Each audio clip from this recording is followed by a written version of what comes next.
Now, this headline is from Monday's comment column, if you like, in the Times, owned by Rupert Murdoch. Now, it is saying that Brexiteers vanish as Brexit dawn looms. Now, whoever decided on this headline didn't care about the contents of the copy appearing underneath it. And doesn't have any connection with the reality of the last 1 year. Johnson got in on the foundation that he was the lead Brexiteer and he was the one who was going to get Brexit done. Now, if Brexiteers are vanishing, who is he? What is he? And the Times doesn't seem to have bothered about this question. And the last paragraph, as I said yesterday, in this column, written by Claire Forges, who claims that she name drops. She says that she worked for Johnson as far back as 2007, when he was about to launch his candidacy for mayor of London at the expense of London. So that is 13 years ago. And then she drops the name of Cameron, two of the cons that she worked for or worked under. And there is no substance in the column. And there is no evidence at all. And if Brexiteers, she says that Brexiteers were treating the truth or treating truth with disdain. When did she realize that? That Brexiteers were treating truth and the voters with such disdain. And they are now disappearing. Now, what did Johnson do about the truth and about the voters? Evidence, it's not an opinion, it's evidence. We are diagnosing Fleet Street. And the evidence shows that if anyone treated the voters and the truth with disdain, no one did it worse or more ferociously and more irresponsibly and more contemptibly and contemptuously than Boris Johnson. And yet Claire Forges leaves Boris Johnson out of it, as if he doesn't either kind of represent Brexiteers or Brexiteering, or that he doesn't have any duty to be held to account. In other words, Claire Forges is treating Boris Johnson as one who is entitled uniquely to impunity from accountability. So we shall be looking more at the particular kind of diversionary kind of tactics being used by the Johnson-fronted cabal to divert attention from the liability that Brexit was doomed to become and has been beginning to become now. And with no little kind of relationship with the outcome of the election that has just been about to be kind of concluded, with result being confirmed that the regime at the White House has undergone significant change or is about to undergo significant change in the context of Brexit and in the context of the other items that were being kind of promoted and flogged on the assumption that Trump might stay on for another 4 years. It is significant that in all these kind of diversionary spin being carried by the Fleet Street, there has been hardly any mention of Nigel Farage. Amazing, significant, telling. And we shall be looking at all of those in greater detail later, but we are talking about this one, about the vaccine. The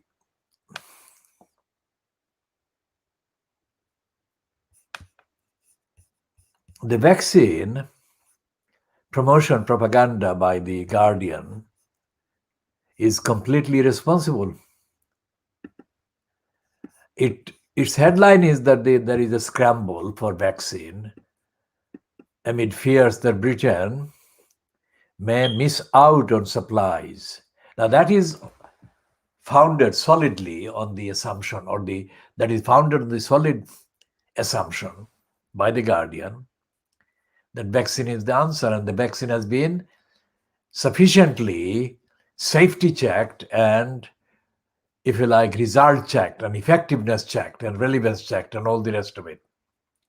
Now, the way The Guardian is running this front page main story shows that The Guardian doesn't think that scientific kind of clinical, scientific, independent, evidence-based research and investigation should be the priority rather than the political convenience to which this whole copy and the whole story is kind of tagged. And that is wrong, because public safety or safety of the public who are going to be targeted for mass vaccination must be the priority, the first priority. And there is no evidence that The Guardian or the rest of Fleet Street has bothered about that and has actually carried out any independent investigation, independent of the government and the lobbyists for the big pharma companies, to check the extent to which these vaccines being peddled and touted for have been found to be safe by meeting the highest standards of clinical investigation and experiment and testing. The testing in the sense of the kind of effectiveness and the safety of the virus or vaccine. There is a whole lot of kind of references in that copy to Switzerland, Australia, and other countries. I mean, all of them are kind of Western white kind of countries. It is leaving out the whole world except a new colony created by the same interests in Qatar, or in the shape of Qatar, which is being paired in the mention in The Guardian with Israel. Incredible. I mean, they mention Qatar and they leave out the rest of the kind of Arabic-speaking world and Arabic-speaking countries. And they leave out Iran, they leave out China as well. So The Guardian is being sloppy, to say the least, and irresponsible, and it is playing a risky role, putting at risk the safety awareness of the millions of people affected by this targeted vaccine invasion.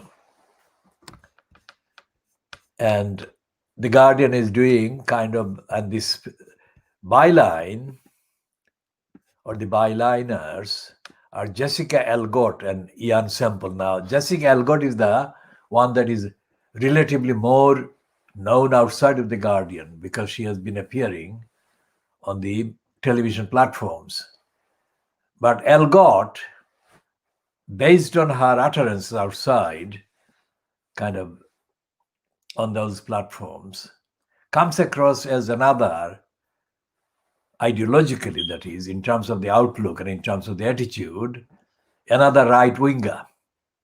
If she is not, then we shall, of course, on the evidence, update this commentary and correct or use the appropriate phrase and call her she is not a right-winger. But so far as we have seen, she has come across as an Allegra Stratton or a kind of Melanie Phillips. Now, Melanie Phillips goes back to the 1980s when she probably left the Guardian, and she surfaced at the Daily Mail, I think, or right-wing kind of newspapers. How old Jessica Algot was then can be checked, but she might have been an infant at that time in the 1980s. Now, the Guardian has got a tremendous responsibility to be responsible in reporting on all aspects of the virus, the state of the virus, the state of the response by the, quote, National Health Service, and the effectiveness of the remedies that it peddles. Because in the copy there, most of the stuff is kind of political and not related to the scientific evidence or the endeavors. And it's political, that is the politicization of the coverage by the Guardian that we are questioning and we are condemning as being totally irresponsible. Talking about irresponsibility, of course, we have earlier talked about Claire Forges and peddling the line that Boris Johnson is innocent and that Brexiteers are vanishing. Not only leaving, but they're vanishing, which is at odds with the line that the Daily Mail has been promoting, for example, saying words to the effect that, or publishing lines to the effect that Kane, the person about whose promotion and whose prospects the so-called turmoil began, Kane has been kind of quoted or reported as saying that he and Johnson remain friends, and Johnson has left the door open for Kane. That is the Daily Mail's line. So if Kane is the other half, let's say, in that kind of equation of the Brexit brigade, then he's not vanishing because he might be coming back. And that is the line that the Daily Mail has been peddling this morning or in the last 24 hours or last 12 hours. And so therefore, it is completely misleading what the Times has published, the headline as well as the content of the copy. Because in the copy, Claire Forges almost doesn't mention Johnson in the context of Brexit and his role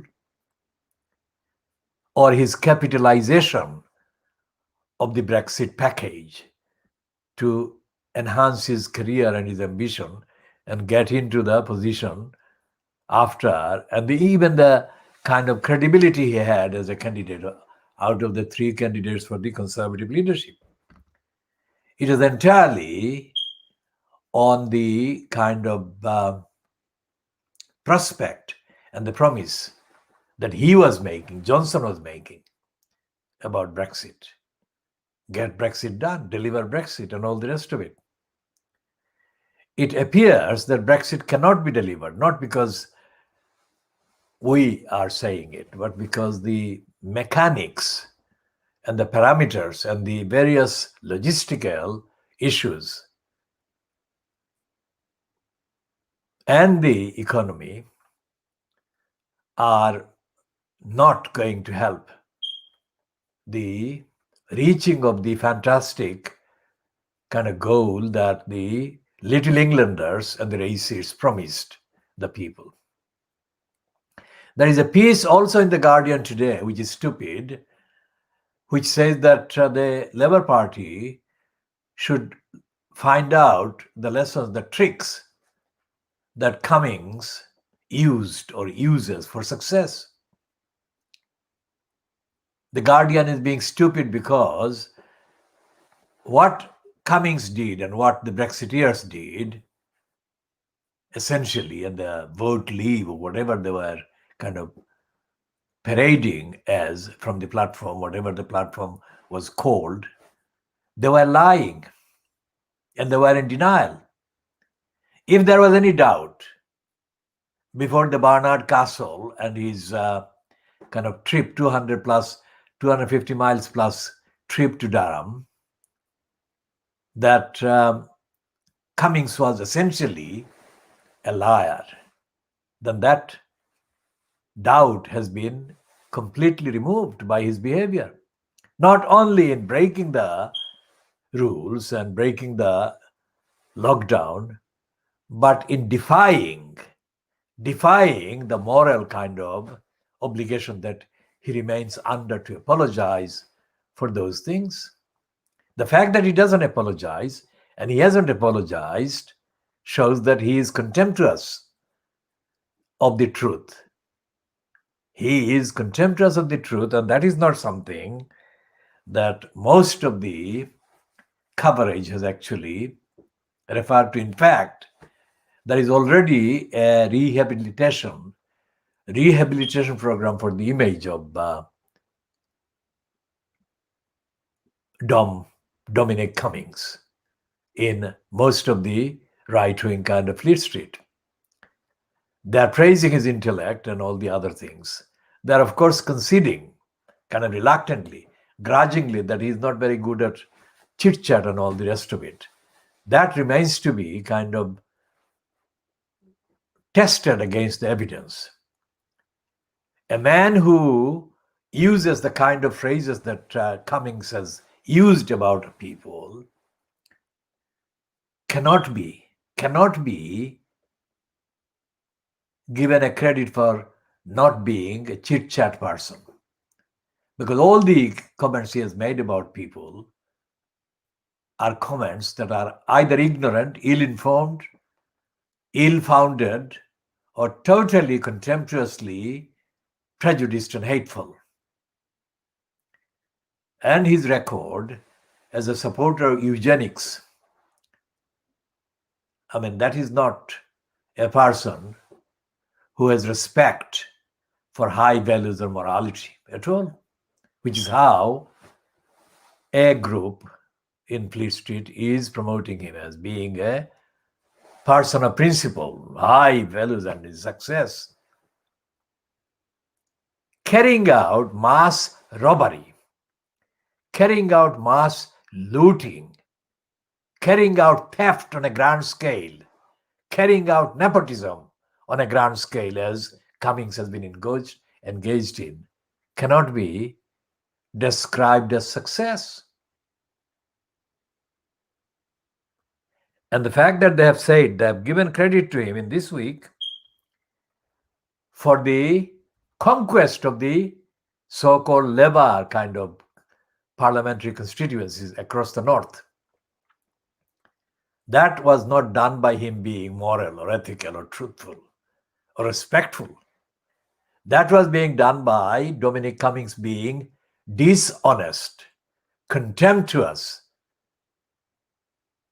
Now, this program is called World Exclusive Diagnosis of Fleet Street. This is the kind of value and findings that we bring to this program.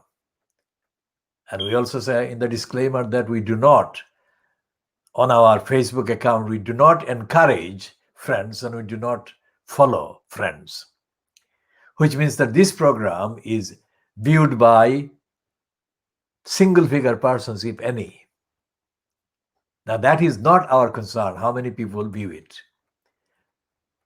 We are putting the truth on the record or on the public realm. And anyone searching for the truth is eventually bound to come across at least some of our posts. Because we are not careerists, not advancing careers, and we do not seek accolade.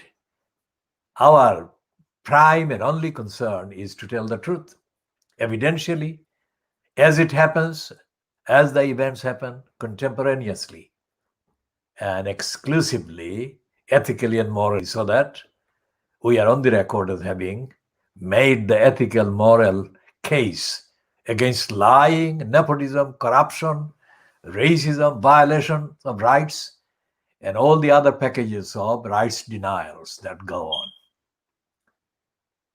Now, the point that Claire Forges made about Brexiteers now going to look for kind of people to blame for their failures is a dishonestly made point. In half, at least half, one part of it, because she doesn't name Cameron as being to blame for bringing about Brexit in the first place. It is important to understand that the line that is peddled in Britain and by the establishment in Britain is that Eton College equates brilliance, that any kind of connection with Oxford as an academic kind of place equals brilliance. And of course, it goes without saying that they also ascribe moral height in the character and the outlook and the policies of people who go to Eton and Oxford. There is a saying, of course, in this country, linked to Winston S. Churchill, who went to Harrow School or Harrow College, whatever. And somebody said that the playing fields of Eton and Harrow were where the future leaders of Britain were created or tutored or taught or trained. If that is the case, then most of the Eton badge carriers and Harrow badge carriers and Oxford or Oxbridge badge carriers must be kind of examined by looking at the records and their behavior and their kind of agendas. And if that can be done or could be done, then the evidence will show that they were absolutely no different from any other person who didn't go to Eton or Harrow or Oxford. In fact, the kind of old school tie, which refers to essentially Eton and Harrow, that actually gives them and is giving them extra advantage, unfair advantage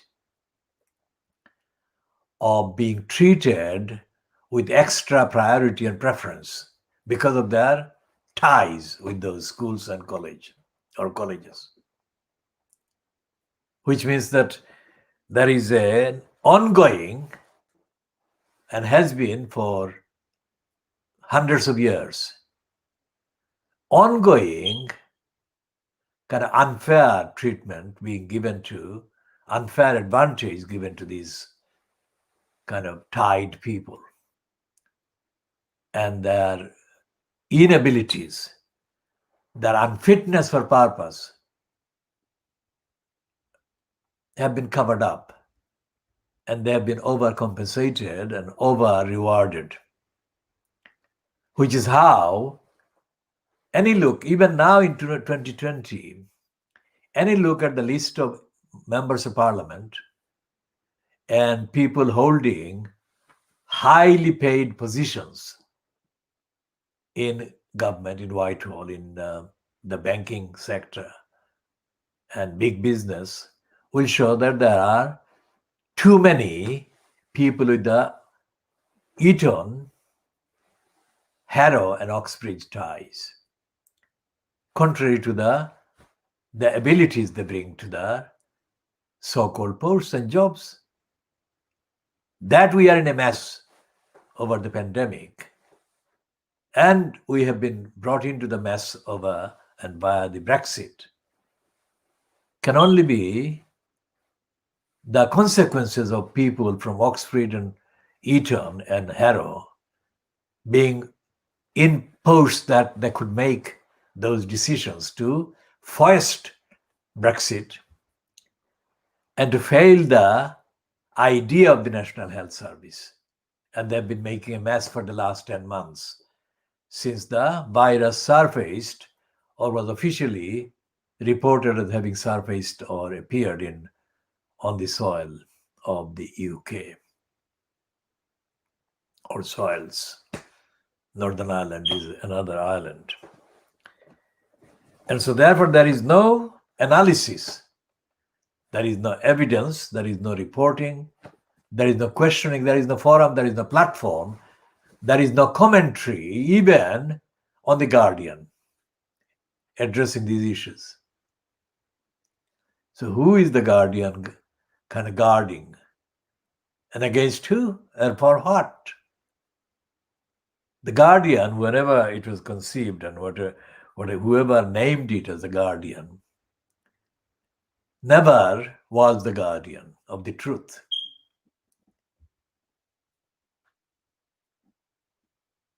And it's now telling lies to suit the agenda that best suits the opportunists fronted by Boris Johnson.